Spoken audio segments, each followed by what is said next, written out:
جو ضرورت ہے وہ بھی شامل. نبی پاک صلی اللہ علیہ وسلم نے فرمایا کہ باپ اپنی اولاد کو جو سب سے اچھی چیز دے سکتا ہے وہ اچھی تعلیم اور تربیت ہے. اس کا مطلب یہ ہے کہ تعلیم اور تربیت کی فراہمی یہ خاندان کی، ایک باپ کی، ایک مرد کی ذمہ داری قرار پائی، اور الٹیمیٹلی یہ ریاست کا ہی حصہ ہوتے ہیں، سارے جڑے ہوئے ہوتے ہیں، چاروں چیزیں ایک دوسرے سے جڑی ہوئی ہوتی ہیں. ہمارے ہاں جو ریاستی ڈھانچہ اس وقت ہے وہ اللہ کے حکم کے مطابق نہیں چل رہا. انفارچونیٹلی ہم نے ملک اللہ کے نام پر بنایا ہے. اس برصغیر پاک و ہند میں ان لوگوں نے پاکستان بنانے کی تحریک میں زیادہ حصہ لیا کہ جنہیں اس پاکستان میں شامل نہیں ہونا. دنیا میں کہیں ایسا نہیں ہوتا.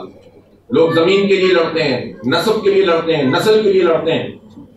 پاکستان نظریے کے لیے لڑائی کر کے حاصل کیا گیا. یو پی میں، سی پی میں، بہار میں، بنگال میں لوگ پاکستان بنانا چاہتے تھے. انہیں پتا تھا اس کے نتیجے میں زمین چھوڑنی پڑے گی، اس کے نتیجے میں کاروبار چھوڑنا پڑے گا، لیکن ایک ہی دھن تھی کہ کسی جگہ ملے گی جہاں اللہ کی مرضی کے مطابق، اپنی مرضی کے مطابق زندگی گزاریں گے. اپنی تہذیب، اپنا کلچر، اپنی ثقافت، اپنا نظام ہوگا. قائد اعظم ایک مرتبہ بھی یہ بات کہتے تھے کہ یہ ملک ہم سیکولر بنانے جا رہے ہیں، تو ایک آدمی بھی قربانی نہیں دیتا، ایک عورت بھی قربانی نہیں دیتی. لوگوں نے بچے کٹا دیے، عزتیں پامال ہو گئی، اندھے کنویں میں چھلانگیں لگا دی. لیکن اس پاکستان کے ساتھ سلوک یہ ہوا کہ ہمیں ہمارا نظام نہیں دیا گیا، اور وہ انگریز کے جنہوں نے بیوروکریسی کا ایک سانچہ بنایا تھا، ان کی بیوروکریسی اپنے لیے خادم کی ہوتی ہے، ہمارے لیے حاکم کی ہوتی ہے. جاگیرداروں اور وڈیروں کو غداریوں کے نتیجے میں جو دولتیں اور جو اقتدار دیا گیا تھا، جو زمینیں فراہم کی گئی تھیں، اسی جاگیرداری نظام کو یہاں پر اختیار کیا گیا. وہی فوج کا سسٹم رہا، کوئی تبدیلی واقع نہیں ہوئی، وہی ذہن کا سانچہ رہا، اور وہی جو ہے وہ تعلیم رہی جو لارڈ میکالے نے کالے انگریز پیدا کرنے کے لیے بنائی تھی. اس لیے میں اور آپ بھی جب اس نظام تعلیم سے گزرتے ہیں تو ہمارا سانچہ وہی بنتا ہے. اور پھر محرومی در محرومی، تو ہمیں تو ہماری تمنائیں نہیں ملی، ہماری خواہشات کے مطابق ہمارا ملک نہیں ملا.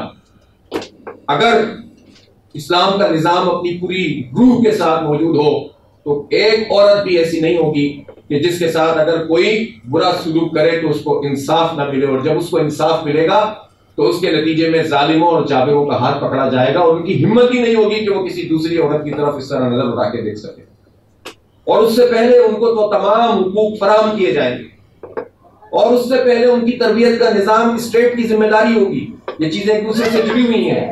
اگر میڈیا عورت کا یہ امیج بنائے کہ وہ ایک مکار عورت ہوتی ہے، اگر میڈیا کے سارے ڈرامے مل کر عورت کو یہ بتا رہے ہوں کہ وہ رشتوں کو بے اعتبار کرنے والی عورت ہے، مجھے آپ بتائیں کہ ہمارے گئے گزرے معاشرے میں کیا ایسا ہوتا ہے؟ ہماری عورت چاہے وہ بیٹی ہو تو آپ سوچیں کہ بیٹی کا معاملہ کیا ہوتا ہے. آدمی سب کچھ اپنی بیٹی کے لیے قربان کرنے کے لیے تیار ہو جاتا ہے. اس کی ماں بھی اپنی بیٹی کے ذریعے سے فرمائشیں کرواتی ہے جب پوری نہیں ہو رہی. اس کے بعد ہماری خواتین وفا ہوتی ہیں، وفا کرتی ہیں، ماں وفا کرتی ہے. لیکن یہ کیا بات ہے کہ جو 90%، 95 کیا 99% وفاداری چل رہی ہے، تو ہمارا میڈیا کون سے کلچر کو دکھاتا ہے جس میں بے وفا بناتا ہے عورت، بے اعتبار بناتا ہے، رشتوں کا تقدس پامال کرتا ہے. ہم خاندانی نظام میں رہنے والے لوگ ہیں. ہمارے ہاں جوائنٹ فیملی سسٹم بھی ہوتا ہے اور جوائنٹ فیملی سسٹم نہیں بھی ہوتا، لیکن خاندان تو ہوتا ہے. ہمارے ہاں نانا نانی، دادا دادی، چاچا چاچی، تایا تائی، خالہ خالو، ان کی ایک اہمیت ہوتی ہے. ہمارے یہاں تو سب کے نام بھی الگ الگ ہیں. بعض زبانوں کے اندر تو نام ہی یعنی جو ہے وہ چچا اور جو ہے وہ تایا کے لیے ایک ہی چیز استعمال ہوتی ہے. کتنی زبانیں ایسی ہیں. ہمارے یہاں تو اتنی زیادہ زبردست قسم کی چیز موجود ہے.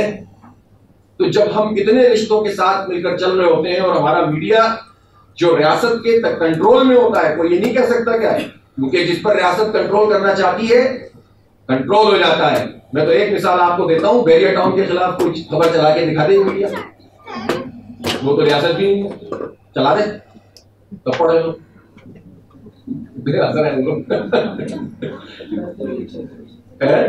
اب تو مطلب نہیں چلا سکتے نا. اس کا مطلب ہے کہ ان حالات جب کہتے ہیں آزاد ہے آزاد ہے تو بھی آزاد نہیں ہے. لیکن اباہیت پھیلانے کے لیے، عورت کو بے وقت کرنے کے لیے، اس کو جو ہے وہ جو ہے اشتہار بنانے کے لیے، اس کو کموڈیٹی بنانے کے لیے. عورت کموڈیٹی نہیں ہے، عورت سرمایہ ہے ہمارا، ہماری عزت اور وقار ہے. اس کو آپ بازار کی چیز بنا کر جو ہے اس کا امیج بنا رہے ہو، اور اس کو آزادی کہتے ہو، اس کو کہتے ہو کہ ہم نے بہت آزاد عورت کو شانہ بشانہ لا کر کھڑا کر دیا ہے۔ اس لیے ہم یہ سمجھتے ہیں کہ ریاست اگر بنیادی طور پر ہمارے اصولوں کے مطابق ہو تو اس کے نتیجے میں امپاورمنٹ بڑھے گی عورت کی، خاندان جو ہے آگے بڑھے گا، رشتوں کا تقدس بحال ہوگا، تو یہ سب چیزیں ختم ہونا شروع ہو جائیں گی۔ اب اتنے سارے مسائل میں ہم عورتوں کے لیے جب بات کرتے ہیں، چلیں آپ چھوڑیں پاکستان، اس وقت آپ بات کریں کراچی شہر کی۔ اگر ہماری 3 کروڑ سے زائد آبادی ہے تو آدھی تو خواتین ہیں۔ میں پوچھنا چاہتا ہوں ان تمام لوگوں سے جو عورتوں کی امپاورمنٹ کی تحریکیں چلاتے ہیں، کراچی میں بچیوں کی تعلیم کا سرکاری انتظام کیا ہے؟ کراچی میں بچیوں اور عورتوں کے لیے ٹرانسپورٹ کا نظام کیا ہے؟ کراچی میں سرکاری سطح پر عورتوں کی ملازمتوں کا حال کیا ہے؟ ٹیچرز کی ٹریننگ کا سسٹم کیا ہے؟ کیا نظام ہے ہمارے یہاں پر؟ اگر پرائیویٹ سیکٹر کے اندر بھی عورتیں جاب کر رہی ہیں تو ان کی سیلری اور مرد کی سیلری الگ الگ کیوں ہوتی ہے؟ ہمارے یہاں وہ کون سا نظام موجود ہے کہ جس میں اگر کوئی ہیرسمنٹ ہو جائے تو اس پر جو ہے اس کو حق مل سکے، انصاف مل سکے، اور اس کی عزت بھی محفوظ رہے، بازار میں اچھالی نہ جائے؟ ہمارے اس شہر کے اندر، ظاہر ملک کا ایک بڑا حصہ ہے، ہمارے اس شہر کے اندر لاکھوں نہیں ملینز کی تعداد میں خواتین موجود ہیں جو ٹھیکیداری نظام کے تحت فیکٹریوں میں کام کر رہی ہیں۔ آپ کو پتا ہے ٹھیکیداری نظام کیا ہے؟ اس میں تو مردوں کو بھی کام نہیں کرنا چاہیے۔ وہ عورتیں جو اگر ایک دن چھٹی کریں گی تو ان کی تنخواہ کٹے گی، اور ان کا کوئی رائٹ نہیں ہے، ان کی کوئی گریجویٹی نہیں ہے، ان کی کوئی تنخواہ ایون نہیں ہے، وہ ڈیلی ویجر ہیں، وہ ہمارے لیے کپڑے بنتی ہیں، وہ ہمیں جو ہے وہ اس طرح سے لباس فراہم کرتی ہیں، وہ محنت کرتی ہیں، اپنے گھر میں پتہ نہیں کیا کیا کمپرومائز کر کے صبح دھکے کھاتی بھی اس ٹرانسپورٹ کے اندر پہنچتی ہیں، کام کرتی ہیں، اور جس دن وہ کام نہ کریں اس دن ٹھیکیدار ان کی تنخواہ کاٹ کے دوسری خاتون کو لے آتا ہے۔ کوئی آواز اٹھاتا ہے اس ٹھیکیداری نظام پر؟ کوئی این جی او بولتی ہے؟ سارا کام آپ کا ہے کہ آپ کلچرلی ڈفرینسز پیدا کریں، برباد کریں ہماری سوسائٹی کو۔ عورتوں کے لیے کوئی بات نہیں کرتا۔ عزت اور وقار کی علامت یہ عورت، اس کو عزت کے ساتھ ایک مقام سے دوسرے مقام پہ پہنچنا چاہیے۔ آپ بسوں کا حال تو دیکھیں، سرکار کی سرپرستی میں ٹرانسپورٹ کا کوئی نظام ہی کراچی میں موجود نہیں ہے۔ دنیا کا واحد شہر ہے جہاں تک میں سمجھتا ہوں جہاں موجود تھا اور پیچھے چلا گیا۔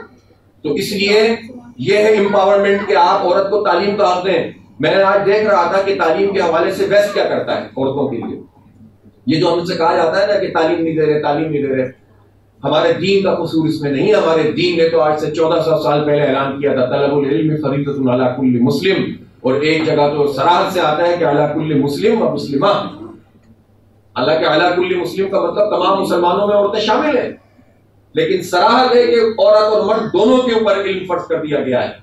اور یہ اس زمانے کی بات ہے کہ جب عورتوں کو روم کی تہذیب میں، ایران کی تہذیب میں، ہندوستان کی تہذیب میں ایک مباحثہ یہ ہو رہا تھا۔ نبی پاک صلی اللہ علیہ وسلم کی پیدائش تو ہو چکی تھی، نبوت سے سرفراز نہیں ہوئے تھے اس وقت، تو یہ کوئی 590 وغیرہ کی بات ہے کہ جب یہ مباحثہ یہاں ہو رہا تھا اسی دنیا کے اندر کہ عورت کے اندر روح بھی ہوتی ہے کہ نہیں ہوتی ہے، اور اس کے بعد اس نتیجے میں پہنچے کہ عورتوں کے اندر روح تو ہوتی ہے لیکن یہ حیوانوں والی روح ہوتی ہے۔ یہ دنیا تھی اس وقت، اور عرب کے اندر جہاں رسول پاک صلی اللہ علیہ وسلم مبعوث فرمائے گئے تھے، بادشاہ الخلق زندہ زمین پہ کاٹتے تھے۔ تو امپاورمنٹ دیکھیں چند برسوں کے اندر کیسی ہوئی کہ ایک جس نے 3 بچیوں کی تعلیم اور تربیت کا خیال کیا اور ان کو جو اچھا بر دیا اور پھر ان کا خیال رکھا تو جنت میں جگہ پائے گا۔ 2 بھی 1 بھی جنت کی کھڑکی بن گئی بچی، جس کے بارے میں قرآن یہ کہہ رہا ہے کہ بِأَيِّ ذَنبٍ قُتِلَتْ وَإِذَا الْمَوْءُودَةُ سُئِلَتْ بِأَيِّ ذَنبٍ قُتِلَتْ۔ قیامت میں پوچھے گی وہ عورت کہ مجھے کیوں زندہ زمین میں گاڑ دیا، کیوں قتل کر دیا گیا مجھے۔ یہ مقام دیا کہ پھر جو بیوی ہے اس کے تمام حقوق ہیں۔ نان رکھنے کی ذمہ داری بیوی کی نہیں ہے، گھر کا معاش چلانے کی ذمہ داری بیوی کی نہیں ہے، لیکن وراثت میں اس کو حصہ ملے گا۔ وراثت کا حق دیا، سوچ نہیں سکتا تھا کوئی اس زمانے میں کہ وراثت میں عورت کو حصہ مل جائے گا۔ تعلیم کا یہ ہے۔ تو میں جو عرض کرنا تھا وہ یہ، میں نے کیمبرج اور آکسفورڈ کی چیزیں دیکھی ہیں ابھی۔ پہلی ڈگری جو آکسفورڈ یونیورسٹی جو 1096 میں قائم ہوئی تھی 1000 سال پہلے، اس میں پہلی ڈگری عورت کو کب دی گئی ہوگی آپ کے خیال میں؟ کب دی گئی ہوگی بتائیں؟ 1920 میں پہلی مرتبہ 50 سال کی جدوجہد کی گئی کہ عورت کو تعلیم کا حق ملنا چاہیے. یہ لندن میں جب یہ پوری دنیا پہ حکمرانی کرتے تھے، ہمارے اوپر بھی آقا بنے ہوئے تھے، تو پہلی ڈگری ایوارڈ ہوئی کیمبرج میں 1921 میں اور آکسفورڈ میں 1920 میں. ہمیں بولتے ہیں کہ ہمیں کہتے ہیں کہ تم تعلیم نہیں دیتے ہو. او بھائی، جو ہمارے ہاں تعلیم نہیں دیتے وہ تمہارے شاگرد، جاگیردار اور وڈیرے ہیں. ان وڈیروں کو تم نے زمین دی تھی ہم سے غداری کرنے کی بنیاد پر، وہ وڈیرے ہمیں تعلیم نہیں دینے دیتے. تم ان کو بات کرو، ہم سے کیوں بات کرتے ہو؟ تو ان کا چہرہ بہت مست چلا چہرہ ہے اس مغرب کا، اس کو اتنا خوبصورت بنا کر پیش نہ کیا جائے.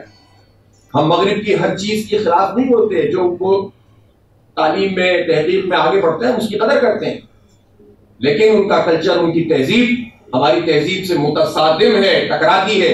ایک نہیں ہو سکتے ہم کمپیٹیبل نہیں ہو سکتے. ان کا تصور خدا جدا ہے، ہمارا تصور خدا جدا.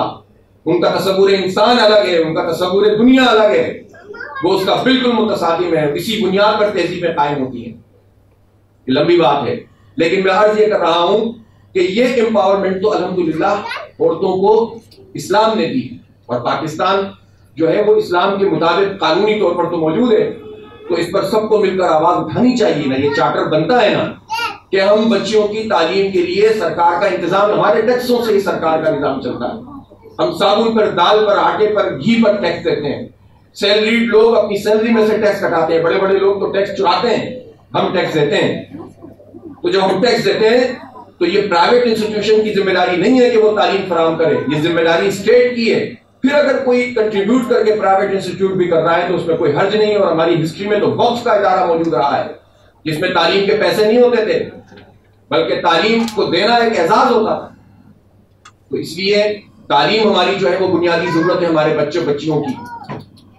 اور یہ جو تحفظ ہے، ہم نے ابھی پچھلے عرصے میں 1 سال پہلے فوکس گروپ کے ذریعے سے اپنا جو ہے وہ سائنٹیفک سروے کیا. ایک سروے ہوتا ہے کوالیٹیٹیو، ایک ہوتا ہے کوانٹیٹیو. تو اس کوالیٹیٹیو سروے میں ہم نے ہر واک آف لائف کی خواتین کا فوکس گروپ کیا اور ان سے پوچھا کہ آپ کا سب سے بڑا پرابلم اس شہر میں کیا ہے. 2 چیزیں سب سے زیادہ لوگوں نے بتائی خواتین نے، ہر طبقے میں. لو اسکیل کی جو جاب کر رہی تھی وہ بھی، جو بڑی جابس کر رہی تھی وہ بھی، اور جو ورکنگ ویمن تھیں اور جو گھر میں ورکنگ ویمن. ایک تو یہ تصور بھی غلط ہے کہ ورکنگ ویمن وہ ہے جو تنخواہ لے کر آتی ہے. اور بھائی ورکنگ ویمن وہ نہیں ہے جو گھر کا پورا نظام چلاتی ہے. اس کو کیوں نہیں آپ کہتے؟ وہ کام نہیں کرتی ہے، وہی تو کام کرتی ہے کہ جو آپ کو جو ہے وہ کہاں سے کہاں پہنچا دیتی ہے. تو 2 چیزیں لوگوں نے بتائی جو سب سے زیادہ تھی کہ تحفظ کا مسئلہ لوگوں نے بتایا، اپنی بچیوں کے لیے بھی اور اپنے لیے بھی. کہ اس شہر میں ہم جب موو کرتے ہیں، جابس کرتے ہیں، ٹرانسپورٹ پہ جاتے ہیں، دوسرا انہوں نے ٹرانسپورٹ بتایا. یہ 2 چیزیں ایسی ہیں کہ تحفظ کیسے ہوگا؟ تحفظ ہوگا جب لا اینڈ آرڈر ہوگا، اور اس سے پہلے تربیت ہوگی، کلچر پورا ایسا ڈیولپ کیا جائے گا، اور پھر قانون کی عملداری ہوگی. تو کسی کی ضرورت ہے؟ یہاں تو بات یہ ہے کہ زینب کے حوالے سے جو بات چلی اور جب یہ فیصلے پر پہنچنے لگی پوری قوم کہ ایسے جو شقی القلب لوگ ہیں ان کو پھانسی کی سزا دی جائے، تو یہ ساری تینوں پارٹیاں اکٹھی ہو کر سامنے آ گئیں. ان کا کیا اختلاف ہے؟ اعتماد کا ووٹ لیں یا نہ لیں؟ یہ ہماری تہذیب کے خلاف تو سب ایک ہیں. یہ سب مل کر سامنے آ کر کھڑے ہو گئے کہ پھانسی کی سزا نہیں ہونی چاہیے، اس لیے کہ پھانسی کی سزا صرف مغرب نے ان لوگوں کے لیے الاؤ کی ہوئی ہے جن کو وہ دہشت گرد قرار دیتا ہے. ان کے لیے پھانسی کی سزاؤں میں مغرب کو، امریکہ کو، FATF کو، کسی کو کوئی پرابلم نہیں ہے، چاہے فوجی عدالتوں سے پھانسی دے دی جائے. لیکن اگر بچیوں کے ساتھ زیادتی کرنے والوں پہ پھانسی کی بات کی جائے گی تو یہ ساری پارٹیاں، سب لوگ مل کر اکٹھے ہو کر سامنے آتے ہیں کہ اس سے ہمارا امیج خراب ہو جائے گا. اور اس پر خود پرائم منسٹر صاحب چیزوں کو ڈائیورٹ کرنے کے لیے انہوں نے ایک نئی چیز ڈال دی جو سائنٹیفکلی ٹھیک بھی نہیں ہے. اب میں اس کی تفصیل میں کیا جاؤں گی، ہماری بہنیں نہ بیٹھی ہوئی. آپ نے سزائے موت سے بچایا ان ظالموں کو، تو جب آپ کسی ظالم کو سزا نہیں دے سکتے تو دوسرا ظلم روک بھی نہیں سکتے. ظالم کے اوپر رحم کرنا معاشرے کے ساتھ ظلم کرنا ہے. تو قانون پہ قانون نہیں بناتے، عمل درآمد نہیں کرتے، اس طرح کا کلچر پروموٹ نہیں کرتے، اور پھر اس کے بعد جب پریشانی میں کوئی نکلتی ہے، میں اس میں اپنی بہنوں سے ایک بات ضرور کہنا چاہتا ہوں کہ اپنی پرائرٹی، کتنی خوبصورت بات تھی جو سمیہ باجی بتا رہی تھیں جلال الدین عمری صاحب کی، کہ خاندان کے قرار، کتنی بڑی بات ہے۔ جب ہم جاب کرنے نکلیں تو ہمیں اپنی ایک پرائرٹی لسٹ بنانی چاہیے، ایک کالم کے اندر یہ ترجیح کہ ہماری کتنے پیسوں کی ضرورت ہے، اور دوسری ترجیح میں بچوں کو ہماری کتنی ضرورت ہے، ہمارے خاندان کو ہماری کتنی ضرورت ہے، ان کے مستقبل پہ ہمارے گھر سے باہر جانے کا کیا اثر پڑے گا۔ اگر آپ کی فہرست کے اندر ان حالات میں کہ جس میں ظلم کا نظام ہے، فساد کا نظام ہے، اسٹیٹ خواتین کا احترام نہیں کر رہی ہے، تو معاش کی ضرورت بنتی ہے، مہنگائی بڑھ رہی ہے، بے روزگاری بڑھ رہی ہے، لیکن یہ پرائرٹی کیس ٹو کیس ہر ایک کو دیکھنی ہوگی کہ بچوں کے ساتھ رہنا زیادہ اہم ہے یا اتنی مجبوری ہو گئی ہے کہ ان کو کچھ عرصے کے لیے چھوڑ دیں اور اپنی معاش کو پورا کر کے اپنے کام پورے کریں۔ اس لیے پہلا مرحلہ تو یہ ہے کہ یہ معاش دنیا کی مسابقت کے لیے حاصل کرنے کے لیے خاتون نکل رہی ہے یا ضرورت کے لیے نکل رہی ہے۔ یہ کسی این جی او اور کسی دباؤ میں مت آئیں، اپنے گھر کا فیصلہ خود کریں۔ ہو سکتا ہے کہ 20-25% خواتین یہ فیصلہ کریں کہ نہیں مجھے نہیں نکلنا چاہیے، میں تنگی برداشت کر دوں گی، میں شادی کی تقریبات میں پیسے کم کر دوں گی، میں گھر کا ماحول اس طرح کا بنا لوں گی کہ جس میں کم تر پہ گزارا ہو جائے، لیکن میں اپنے بچوں کو نہیں چھوڑ سکتی۔ ہو سکتا ہے 20-25% لوگ بچ جائیں، لیکن پھر بھی اگر کسی کو نکلنا پڑے تو یہ ریاست کی ذمہ داری ہے اس کو تحفظ بھی فراہم کرے اور اس کو تمام تر چیزیں فراہم کرے۔ اسلامی نظام معیشت میں تو آپ اگر فی زمانہ بھی ہم دیکھیں تو جو میری ناقص عقل ہے اس میں سمجھتا ہوں کہ 2 شعبے ایسے ہیں کہ جس میں پھر بھی ضرورت پڑے گی۔ ایک طب کا شعبہ ہے، میڈیکل کا، اور ایک ایجوکیشن کا شعبہ ہے کہ جس میں ہمیں خواتین کی ضرورت زیادہ ہے، ورنہ کسی اور شعبے میں اصولاً خواتین کو آنا ہی نہیں چاہیے۔ ہماری وکیل بہنیں ناراض نہ ہو جائیں، ہماری وکیل بہنوں سے میں کہوں گا اسلامی نظام کے اندر سچی بات یہ وکیل کی ضرورت ہی نہیں ہوتی ہے۔ ایران میں انقلاب آیا تو کسی نے کہا کہ وکلا آ گئے کہ ہم بے روزگار ہو گئے، ہمارا کیا کیا جائے؟ تو امام خمینی نے پوچھا کہ تم کون ہو؟ انہوں نے کہا کہ ہم وکیل ہیں۔ انہوں نے کہا وکیل کیا ہے؟ انہوں نے کہا وکیل ہیں، ہم مظلوموں کی آواز ہیں۔ انہوں نے کہا مظلوم کی آواز مجھے براہ راست پہنچتی ہے، تمہاری ضرورت نہیں ہے، تم فلاں آبادی میں جا کے بچوں کو پڑھاؤ۔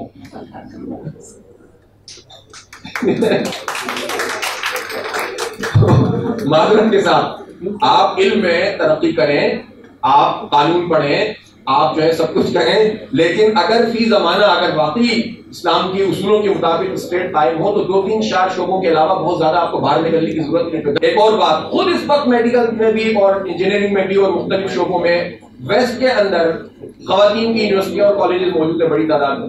ہم اگر یہ بات کریں تو ہم جو ہے بیکورڈ قرار پاتے ہیں، تو یہ چیزیں بھی آپ کو اٹھانی چاہیے۔ اب تو مسئلہ کیا ہو گیا کراچی یونیورسٹی میں، ہمیں مردوں کی یونیورسٹی کا مطالبہ کرنا پڑتا ہے، 80-90% جو ہے وہ لڑکیاں ہو گئی ہیں اور دیر بھی بہت ہو گئی ہے۔ تو اس لیے ہمارا مطالبہ یہ ہے کہ اس شہر کے اندر خاص طور پر اور پورے پاکستان میں خواتین کے حقوق کا تحفظ بھی کیا جائے، ان کو عزت فراہم کی جائے، ان کو احترام دیا جائے، ان کی تعلیم کے لیے جو ہمارے پیسوں سے پلنے والی حکومتیں ہیں وہ پیسہ وہاں پر لگائیں۔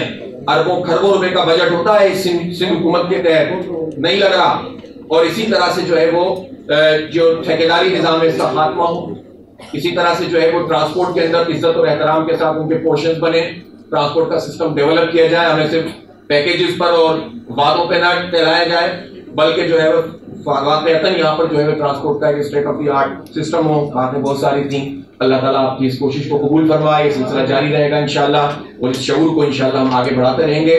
آخری بات یہ ہے کہ اپنے دین کے اوپر اعتماد پیدا کریں۔ جس اللہ نے ہمیں پیدا کیا ہے اسی نے مرد اور عورت بنایا ہے نا، وہ جانتا ہے کہ عورتوں کی ضرورت کیا ہے۔ جب اللہ کے آگے آپ جھک گئے ہیں تو اللہ نے جو کچھ کہا ہے اس کے آگے بھی جھک جائیں انشاءاللہ۔ اسی میں عزت ہے، اسی میں احترام ہے۔ ہمارے نبی پاک صلی اللہ علیہ وسلم نے جو ہمارے لیے حدود بتائی ہیں اس کا خیال رکھیں، اسی سے انشاءاللہ تعالی ہمیں عروج ملے گا، ہمارا خاندان آگے بڑھے گا تو ہم سب آگے بڑھیں گے، ہمارے بچے ہمارا مستقبل بنیں گے، اور آپ کی ذمہ داری سب سے بڑی ذمہ داری کہ آپ نسل کو پروان چڑھاتی ہیں، آپ مستقبل کو تعمیر کرتی ہیں۔ وآخر دعوانا الحمدللہ رب العالمین۔